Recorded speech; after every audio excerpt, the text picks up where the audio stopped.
उन्होंने प्रपोजल को ठुकरा दिया तो आर्या का रो रो कर बुरा हाल हो जाता है। जब आर्या यहाँ पे रोता है तो झेंडे अपनी आंखों से आर्या को रोते हुए देखता है तो देखकर उसे बहुत ज़्यादा बुरा लगता है। आर्या से पूछता क्या हुआ तो वो सारी बात उसे बता देता, जिसको सुनकर झेंडे काफ़ी शॉक्ड हो जाता है कि पहले अनु चाहती थी कि आर्या उसे प्रपोज करे और वो इतना वेट कर रही थी, और जब यहाँ पे फाइनली आर्या ने इतना बड़ा सब कुछ प्लान किया, उसे प्रपोज किया तो उसने ठुकरा दिया।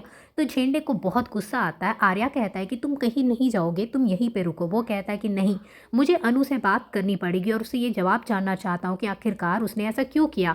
अब यहाँ देखेंगे अनु अपने घर पे होती है जहाँ पे पहुँचने वाला है झेंडे। झेंडे वहाँ पहुँचता है और अनु को देखकर गुस्से में पूछता है कि जब आर्या सर ने तुम्हें प्रपोज किया तो तुमने क्यों ठुकरा दिया। पहले तुम चाहती थी कि आर्या सर तुम्हें प्रपोज करे और जब उन्होंने कर दिया तो तुमने ठुकरा दिया। मैं इसकी वजह जानना चाहता हूँ। तो शर्मा जी को बुरा लगता है और कहते हैं कि तुम मेरी बेटी से ऐसे बात नहीं कर सकते हो।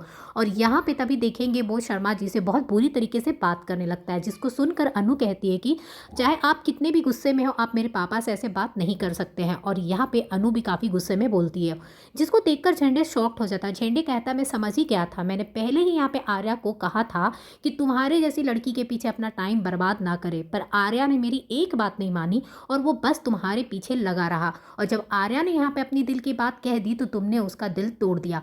तुम जैसी लड़कियां ना ऐसी ही होती है। और यहाँ पे बहुत कुछ कहने लगता है, जिसको देखकर शर्मा जी को गुस्सा आता है और कहते हैं कि आप मेरी बेटी के बारे में उल्टा सीधा नहीं कह सकते। उसके बाद झेंडे गुस्से में वहां से निकल जाता है। झेंडे के जाने के बाद अनु काफी ज्यादा रोने लगती है और रोते रोते वो अपने कमरे में चली जाती है और अनु को बहुत ज्यादा बुरा लगने लगता है।